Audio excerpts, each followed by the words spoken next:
اعوذ باللہ من الشیطان الرجیم، بسم اللہ الرحمن الرحیم۔ کاش کاش کاش، بس یہ کہے گا انسان قیامت کا دن حسرتوں والا دن ہوگا۔ قیامت کے دن انسان کے لیے حسرت اور پچھتاوے کا دن ہوگا۔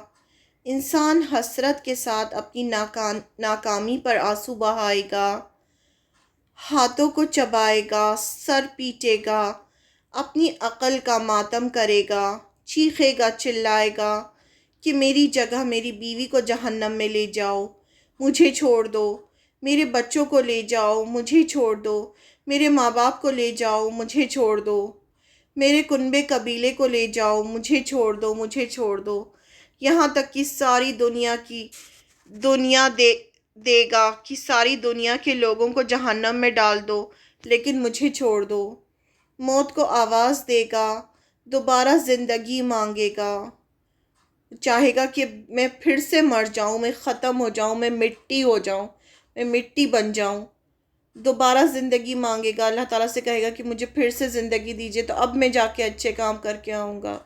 اپنی غلطیوں کو مانے گا، اللہ اور اس کے رسول کا فرما بردار بن کر رہنے کا یقین دلائے گا، کہے گا کہ اب اللہ تعالیٰ مجھے دوبارہ سے بھیج دیجیے دنیا میں، تاکہ اب میں اللہ کی بندگی کروں گا، اب میں رسول کی بات مانوں گا۔ نیک اور مومن بن کر رہنے کا وعدہ کرے گا، لیکن یہ رونا دھونا اس کے کسی کام نہیں آئے گا۔ قرآن میں قیامت کے دن انسان کی ان حسرتوں اور پچھتاووں کا اللہ تعالیٰ نے جگہ جگہ ذکر کیا ہے، تو ہم تھوڑی سی آیتیں دیکھیں گے تو ہمیں اور سمجھ میں آئے گا۔ کچھ کا ترجمہ اس طرح کیا گیا ہے۔ سورہ حاقہ کی آیت نمبر 25 سے 27 ہے، کاش میرا اعمال نامہ مجھے نہ دیا جاتا۔ جب اسے اعمال نامہ دیا جائے گا، اس کی جو پروگریس رپورٹ ہوگی، جو بھی اس نے کیا پوری زندگی میں، وہ اعمال نامہ دیا جائے گا انسان کے ہاتھ میں۔ اگر اس نے اچھا کام کیا ہوگا تو اسے سیدھے ہاتھ میں دیا جائے گا، اور اگر اس نے خراب کام کیا ہوگا تو اسے الٹے ہاتھ میں دیا جائے گا، وہ پیچھے سے لے گا، یعنی اپنے ہاتھ پیچھے کرنے کی کوشش کرے گا تو اس کو پیچھے سے دیا جائے گا۔ تو جب وہ اپنا اعمال نامہ دیکھے گا تو جیسے آپ دیکھیں آپ کی زندگی کی پوری ریکارڈنگ، جو وہ قیامت کا دن ہوگا 50,000 سال کے برابر ہوگا، تو اس میں آپ کی اگر میکزیمم آپ 70 سال بھی جیے ہیں تو وہ 70 سال کی آپ کی ایک ایک سیکنڈ کی ریکارڈنگ آپ امیجن کریں، جیسے آپ کے ہاتھ میں کوئی ڈیوائس ہے، کوئی ٹیبلٹ ہے، اور اس میں آپ کی پوری ریکارڈنگ چل رہی ہے، پوری آپ کی 70 سال کی ریکارڈنگ چلے گی، ایک ایک سیکنڈ دکھایا جائے گا، اب آپ نے یہ کیا، اب آپ نے یہ کیا۔ تو جب انسان اپنا اعمال نامہ دیکھے گا، اپنی پوری زندگی کی ریکارڈنگ دیکھے گا، تبھی اسے سمجھ میں آ جائے گا کہ میرے ساتھ اب کیا ہوگا۔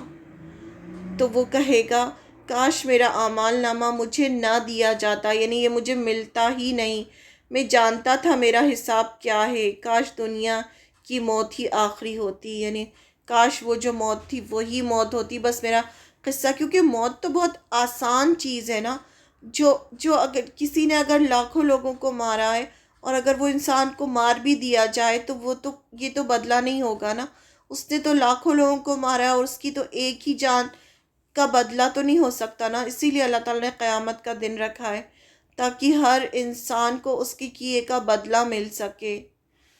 پھر سورہ آل عمران کی آیت نمبر 30 میں ہے، کہے گا کاش روز جزا بہت دور ہوتا، یعنی بہت دور ہوتا یہ جو مجھے جزا مل رہی ہے اس کی۔ پھر سورہ نساء کی آیت ہے، زمین پھٹ جائے اور میں اس میں سما جاؤں، یہ اس ٹائم کہے گا وہ قیامت کے دن انسان، کاش میری اولاد، میری بیوی، میرے بھائی، میرے خاندان اور دنیا کے سارے لوگ پکڑ لیے جائیں اور میں رہا ہو جاؤں۔ سورہ معارج کی آیت ہے یہ۔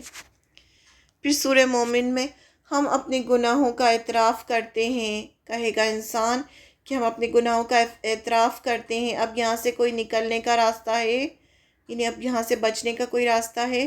ہاں، میں نے سب اپنے گناہوں کا اعتراف کر لیا۔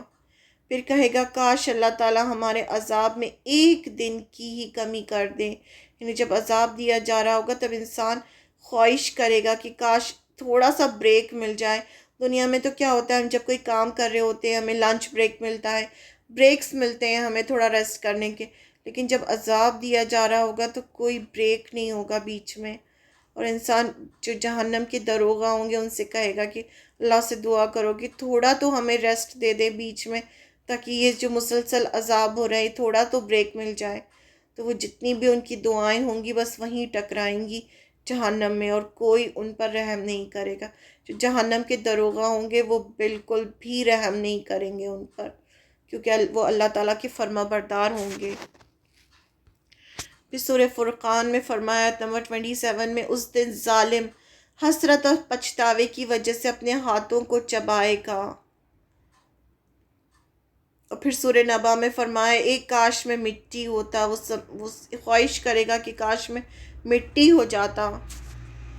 پھر سورہ انعام کی آیت نمبر 31 میں، ہائے افسوس قیامت کے معاملے میں ہم سے سخت غلطی ہوئی، یعنی کیوں نہیں ہم نے اس پر یقین کیا، کیوں نہیں جب لوگ بتاتے تھے، جب قرآن کی آیتیں پڑھی جاتی۔ قرآن اسی لیے تو کہا جاتا ہے نا کہ سمجھ کے پڑھو۔ جب ہم سمجھ کے پڑھیں گے تب ہمیں یہ سب چیزیں پتہ چلیں گی کہ قرآن میں کیا کیا لکھا ہے۔ صرف تلاوت کرنے سے اور قرآن بند کر کے رکھنے سے کہ برکت حاصل ہوگی، کیسے برکت حاصل ہوگی جب تک ہم اس کو سمجھیں گے نہیں۔ جب سمجھیں گے تبھی تو ڈریں گے، تبھی تو عمل کریں گے، تبھی تو اللہ کا تقوی پیدا ہوگا۔ جب ہم دیکھیں گے کہ اللہ تعالیٰ ہم سے اتنی پیار سے بات کریں قرآن میں، تو ہم اللہ تعالیٰ سے اور محبت کریں گے۔ تو ہر چیز کے لیے قرآن کو سمجھنا بہت زیادہ ضروری ہے۔ قرآن ہماری زندگی کا سلیبس ہے۔ آپ دیکھیں اللہ تعالیٰ نے اس میں سب بتا دیا کہ کیا، اب جیسے ابھی پہلے ہم نے آیت پڑھی کہ جب مشکل آئے تو نماز اور صبر سے مدد مانگو، تو ایک ایک چیز تو اللہ تعالیٰ ہمیں آنسرز بھی بتا رہے ہیں نا۔ ہمارا جو کوشچن پیپر جو ہمارا چل رہا ہے دنیا کا، اس کے آنسرز بھی اللہ تعالیٰ بتا رہے ہیں کہ اچھا اب یہ مشکل آئے تو یہ کرو، ایسا کرو، اس سے ایسے بات کرو، یہ کام مت کرو، یہ کرو، یہ غلط ہے، یہ صحیح ہے، تو ہر چیز بتائی جا رہی ہے۔ تو جو قرآن کو سمجھتا جائے گا، جو بار بار پڑھتا جائے گا، اسے اس کے سامنے جب دنیا کا کوئی بھی ٹیسٹ آئے گا تو وہ اس کو قرآن کے حساب سے جواب دے گا، ورنہ پھر قیامت کے دن یہ سب باتیں کرے گا وہ۔ تو وہ بھی بتا دیا اللہ تعالیٰ نے پہلے سے کہ دیکھو تمہارا جس دن رزلٹ ڈے ہوگا، جس دن تمہیں اپنا اعمال نامہ ملے گا، اس دن انسان یہ باتیں کرے گا، تو اس سے بچ جاؤ کہ تم یہ باتیں نہ کرو۔ آپ صلی اللہ علیہ وسلم کا ارشاد ہے، جہنمی حسرت اور پچھتاوے کی وجہ سے جہنم میں اتنے آنسو بہائیں گے کہ ان میں کشتیاں چلائی جائیں، یعنی وہ اتنا روئیں گے جب ان پر عذاب آئے گا۔ ایک حدیث میں آپ صلی اللہ علیہ وسلم نے فرمایا، جنت اور جہنم میں چلے جانے کے بعد جب موت کو سب کے سامنے ذبح کر دیا جائے گا، مینڈے کی شکل میں موت کو لایا جائے گا کہ اب یہ موت ختم، مطلب اب دوبارہ کبھی بھی موت نہیں آئے گی۔ تو جہنمیوں کو اتنا غم اور پچھتاوا ہوگا کہ اگر غم سے مرنا ممکن ہوتا تو مر جاتے، یعنی وہ موت جو ہوتی ہے وہ بہت اچھی چیز ہوتی ہے۔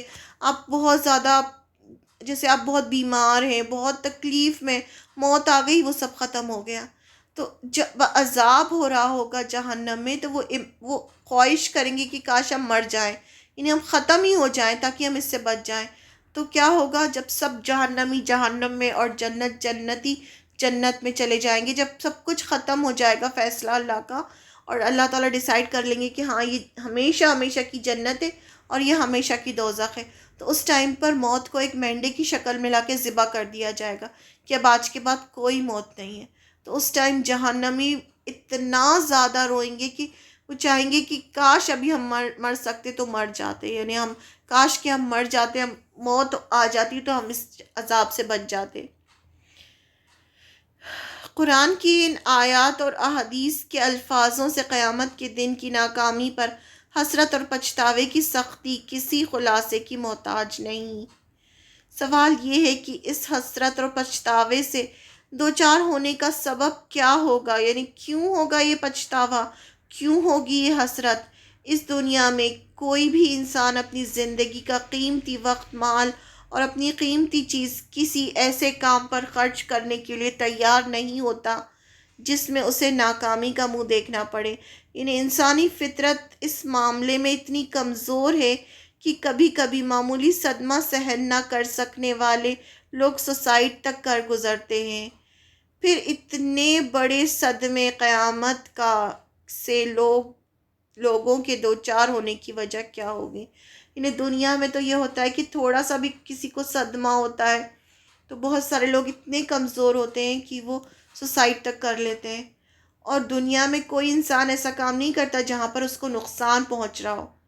لیکن پھر آخرت کے معاملے میں کیوں لوگ اتنے زیادہ اتنا دھیان کیوں نہیں دیتے؟ اب سورہ نبا جو ہے، نبا بریکنگ نیوز کو کہا جاتا ہے، تو اللہ تعالیٰ خود بتا رہے ہیں کہ قیامت کے دن کیا ہوگا، تو پھر بھی قرآن میں اتنی آیتیں ہیں قیامت کے بارے میں، اس کے بعد بھی لوگ جو ہے قیامت سے اتنے غافل کیوں ہیں؟ کیونکہ وہ قرآن کو سمجھ کر نہیں پڑھتے، ان کا ایمان کمزور ہے۔ ایمان کا ایک پلر یہ بھی ہے نا کہ آخرت کے دن پر ایمان لانا، تو یہ جو ایمان کی کمی ہے، اس وجہ سے لوگ آخرت پر دھیان نہیں دیتے اور چھوٹی سی جو دنیا کی زندگی ہے اسی میں لگے رہتے ہیں۔ اس کا ذکر بھی اللہ تعالیٰ نے خود قرآن میں کر دیا، اس کی وجہ یہ ہوگی، یہ بھی بتا دیا کہ کیا وجہ ہے اس کی۔ کاش میں نے رسولوں کی راہ اختیار کی ہوتی، انسان کہے گا وہاں جا کے کہ کاش جو رسول نے کہا تھا وہ میں کر لیتا، کاش میں فلاں فلاں گمراہ شخص کا دوست نہ بنایا ہوتا۔ یعنی جو دوستی ہوتی ہے، جو غلط لوگوں سے دوستی ہوتی ہے، وہ بھی انسان کو قیامت کے دن اسی حسرت میں مبتلا کرے گی کہ جب اس کو لگے گا کہ کاش میں اس سے دوستی نہیں کرتا، اس سے دوستی کرنے کی وجہ سے میرا یہ انجام ہوا، کاش ہم نے اللہ اور اس کے رسول کے حکموں کو مانا ہوتا، یہ کہے گا انسان۔ یہ سب الگ الگ آیتوں میں اللہ تعالیٰ نے ہمیں خبر دی ہے اس کے بارے میں۔ کاش میں اللہ کی طرف جانب میں گستاخیاں نہ کرتا اور اسلامی احکام کا مذاق نہ اڑاتا، کاش ہم اچھی طرح سنتے اور عقل سے کام لیتے تو آج جہنمیوں میں شامل نہ ہوتے۔ سورہ ملک کی آیت ہے۔ کاش میں نے اپنی زندگی کے لیے کچھ آگے بھیجا ہوتا۔ سورہ فجر کی آیت ہے۔ تمام آیتوں کو جمع کیا جائے تو اس کا مطلب یہ ہوگا کہ قیامت کے دن اس دردناک انجام اور حسرت کی وجہ سے صرف ایک ہوگی، اللہ اور اس کے رسول کی نافرمانی۔ جب تک کفار مشرکین منافق کے گروہ کا تعلق ہے، جہاں تک کفار مشرکین منافق کے گروہ کا تعلق ہے تو وہ تو ہمیشہ ہمیشہ کے لیے جہنم میں رہیں گے، اور ہمیشہ ہمیشہ کے لیے اس حسرت اور پچھتاوے کا شکار رہیں گے کہ کاش ہم ایمان لے آتے۔ ان کے لیے تو لکھ دی گئی ہے نا، منافقوں کے لیے جہنم کا سب سے نچلا درجہ ہے، مشرکین کے لیے بھی جہنم ہے، کفار کے لیے بھی جہنم ہے، لیکن مسلمانوں کے لیے کیا ہے؟ مسلمان بھی جنہوں نے کبیرہ گناہ کیے ہوں گے وہ جہنم میں ہی جائیں گے۔ پھر اپنے گناہ دھلوانے کے بعد اگر ان کے اندر ایمان ہوگا تو اللہ تعالیٰ پھر انہیں اللہ کے حکم سے اور آپ صلی اللہ علیہ وسلم کی سفارش سے اگر اللہ چاہے گا تو پھر ان کو جہنم سے نکال کر جنت میں بھیجے گا، لیکن ان کو پتہ نہیں کتنے وقت جہنم میں رہنا پڑے گا۔ تو اسی لیے تو اصل کامیاب انسان وہ ہے جو بغیر جہنم میں جائے سیدھے جنت میں چلا جائے، وہ اصل کامیاب ہے، نہ کہ وہ کامیاب ہے جو دنیا میں بہت پیسہ کمائے اور بہت بڑا گھر بنائے اور سب کچھ اس کو دنیا میں حاصل ہو۔ وہ انسان کامیاب نہیں ہے۔ کامیاب وہ انسان ہے جو بغیر جہنم میں جائے سیدھے جنت میں چلا جائے۔ لیکن مسلمانوں کی حسرت اور پچھتاوے کا کیا حال ہوگا جو ایمان لا کر بھی اللہ اور اس کے رسول کی نافرمانی کا شکار رہتے ہیں۔ ذرا سوچئے کہ جب وہ اپنے ہاتھوں کو چبا چبا کر کہیں گے، یعنی اللہ تعالیٰ نے ایک اتنی بڑی رحمت مسلمانوں پہ یہ کی ہے کہ مسلمان گھر میں پیدا کیا، ایک تو اللہ تعالیٰ کی طرف سے آپ کو اتنی بڑی نعمت ملی ہے، تو اب کیا کام ہے کہ اللہ کے دین کو اور اللہ کی کتاب کو سب تک پہنچایا جائے اور خود بھی جہنم سے بچا جائے اور دوسروں کو بھی بچا جائے، ورنہ کیا ہوگا؟ کہیں گے کاش ہم قرآن کی تلاوت کرتے، نماز پڑھتے، صدقہ خیرات کرتے۔ یہ مسلمان کہیں گے کاش ہم سود، رشوت، زنا اور شراب سے دور رہتے، کاش ہم برے لوگوں کو دوست نہ بناتے۔ ذرا سوچیے ان عورتوں کی جو اپنے ہاتھ چبا چبا کر کہیں گی کاش ہم غیر محرم مردوں سے نہ میل جول رکھتے، کاش ہم اپنی خوبصورتی کی نمائش نہ کرتے، کاش ہم ننگے لباس نہ پہنتے، حسرتیں حسرتیں اور پچھتاوے ہی پچھتاوے ہوں گے اس دن۔